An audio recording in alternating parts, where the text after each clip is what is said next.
Hi, everyone. I'm Kelly O'Horo, and this is Adaptable Behavior Explained. Hi, everybody. Thank you so much for tuning in to Adaptable. Welcome back to our show. Those of you who've watched, I took a little bit of a break after season 1 and enjoyed some time with my family and friends and just a little bit more balance. My husband and I celebrated our 25th anniversary, and we went on a really special trip to commemorate that time. And so we've really, really enjoyed that space. And so I'm really happy to be back. And I also love some of the feedback that I got in the comments and messages about the show in season 1. So I really appreciate you for being tuned in and for all of your support. And I also excited to get back to it. There's a whole bunch that we want to discuss here in season 2 and bring some of the insights that we've gained from the time with our patients and all of that good stuff. So again, thank you so much for being here. So let's kick it off. Season 2. Today we are going to talk about Karpman Drama Triangle.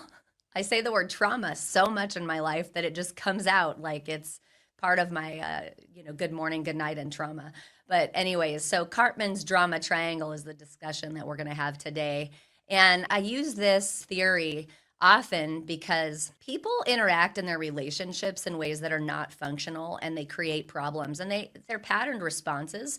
As most of you know, this show is based on the fact that I'm a mental health counselor and I'm an EMDR specialist. And that modality is based on the adaptive information processing model. And so basically what that means is that we are hardwired to respond to our environments. And over time, based on our experiences and our exposure to things, we will respond in ways that are patterned. And sometimes those are not helpful. And so the Karpman's Drama Triangle is this psychological model, and it helps us to understand basically the roles that we play in our relationships, specifically related to conflict and how we can end up in our negative interaction cycles, which we all participate in. We all have patterns. We all behave in ways that have served us and that we've learned in our family histories. And oftentimes when people come to therapy, it's because they recognize they are participating in patterns that are really not helpful and that are no longer serving them. And they don't even realize that they're oftentimes learned. And frankly, most of the time, people come in talking about and complaining about the behaviors of people in their families. And so part of our job as therapists is to help people understand the role that they play. What role do they play? How do they participate in the dynamic of dysfunction in their relationships? And so hopefully today, when you learn a little bit about this paradigm, you can learn ways to break free from some of these patterns that you've learned in your story. And so with Karpman's Drama Triangle, basically there's 3 roles. We've got the persecutor, we've got the rescuer, and we've got the victim. And you've heard people talk about how other people respond to them. And in layperson's terms, we say, they're such a victim or they're such a martyr, or they just can't help but stay stuck in these roles. And these roles often emerge in conflict situations, and they perpetuate unhealthy interactions. And oftentimes we end up in these triangles or these poor patterns, and we just don't know how to break free from them. So I want to help you better understand how to get yourself out of these dynamics so that you can have more functional relationships and better patterns in your communication. So to break free from the drama triangle, first and foremost, it's crucial to identify the role that you play. We tend to have patterns that are persistent. And so you need to ask yourself, are you the persecutor? Do you blame others? Are you constantly looking at what someone else does, and then that's the reason that you respond the way you are responding? Are you the rescuer? Do you have a terrible time tolerating the discomfort of others, and you always are trying to step in and save people from their discomfort, from their overwhelm, from their feelings of powerlessness? Or do you find yourself in the victim role and you feel powerless all of the time, and you feel like things are just happening to you and that you're just the recipient of things in the world and you don't really have any options? So we're going to look at some signs and examples of each of these roles, and that way you can start to think about your interactions in the world, and hopefully you can really be introspective and recognize the patterns that you play in the dynamics. Something I want you to keep in mind, though, is that these roles aren't always. You might find yourself in a victim role, maybe with your partner, for example. But maybe when you're in a power over position, or you're the boss at your company, or in your role at work, you find yourself shifting into the persecutor role. Or maybe you find yourself shifting even in a dynamic depending on what's going on. So I really want you to be open and not find yourself falling into an immediate default where you're just owning, I'm always this. I want you to really stay open and consider, when do I change into these roles, and with whom do those roles shift? So some key points about these roles, just as you keep them in mind. The persecutor role often feels superior. They'll power over, they blame, they'll judge others, and they might use criticism and control to assert their dominance.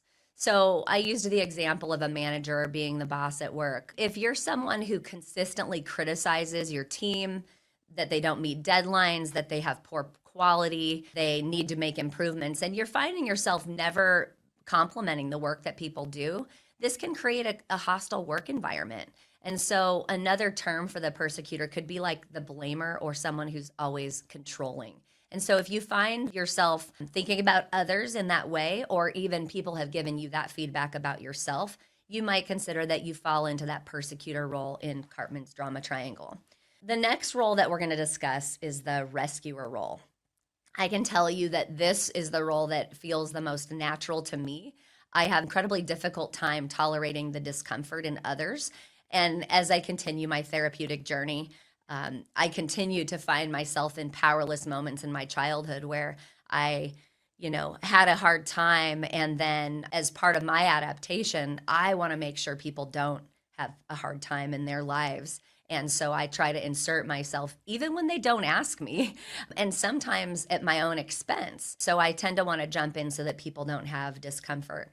And so oftentimes this role, this rescuer, can offer unsolicited advice, or take on responsibilities that are not theirs. So I say, like, stay in your lane to my clients. If they're over functioning for somebody and they might have a rescuer propensity, I'll say, like, remind them, hey, what lane are you in? And make sure that you stay in your own lane on this one, because no one has invited you. You don't have an audience.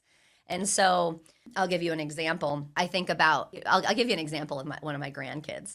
She is like so awesome, and she just is my little litmus test for my areas of growth at this point. And I was doing some therapy work this last week in my own work, and something got activated in myself, and I was really hurt. And in EMDR, you float back to events that are familiar. And there was this memory where I was a little kid, and my basketball shoes had gotten stolen.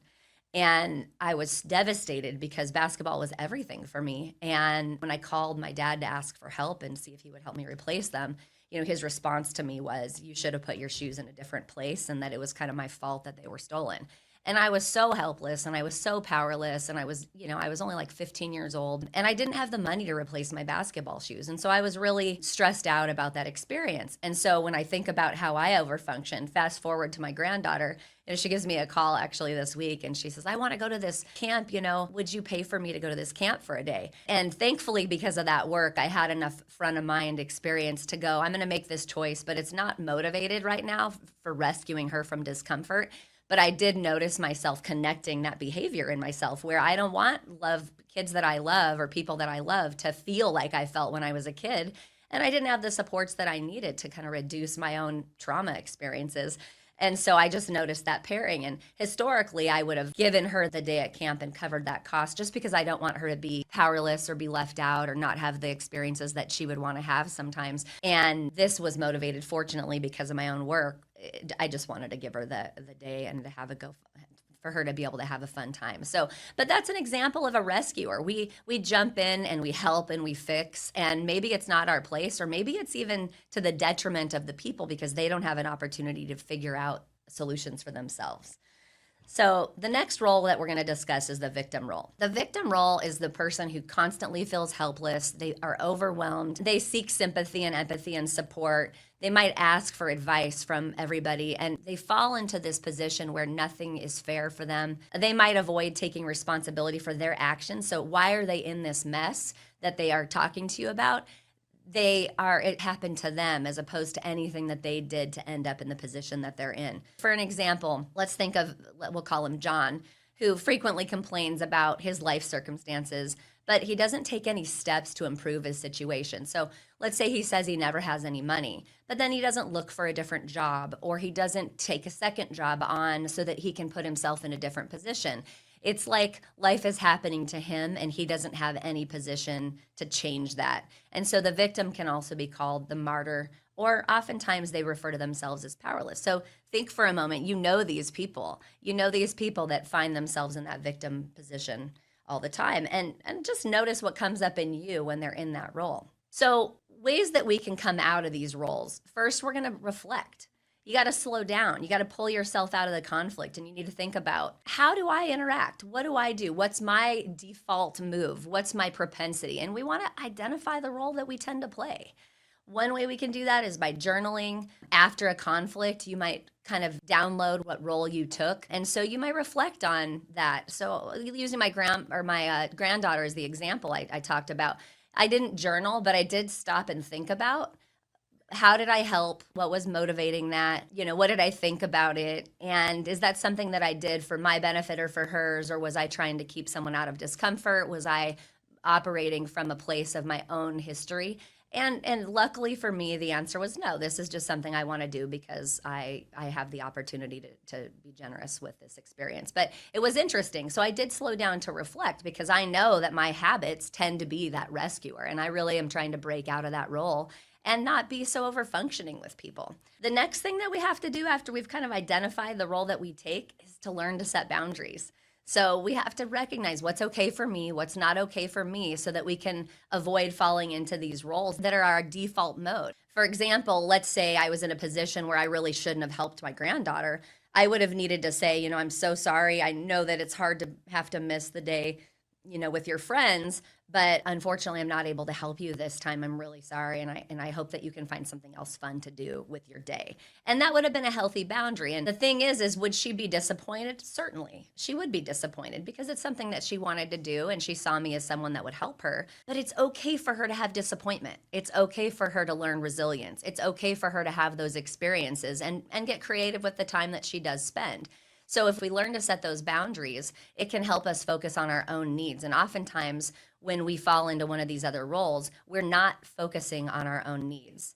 So the other thing we want to look at is ways to empower ourselves by taking responsibility for our actions and our decisions. If we don't want to feel like a victim like John, we want to focus on the things we can control. We want to take proactive steps to change our situation. Sometimes that starts with small, achievable goals that help us build confidence and help us establish a sense of agency. Another skill that is really beneficial to learn, and if you want to dig deeper into communication in general, is a show that I did on the 4 types of communication. I highly recommend checking that show out. But communication skills are going to improve our lives in every area. And so improving those skills where we can learn to express our needs and our feelings without blaming or rescuing.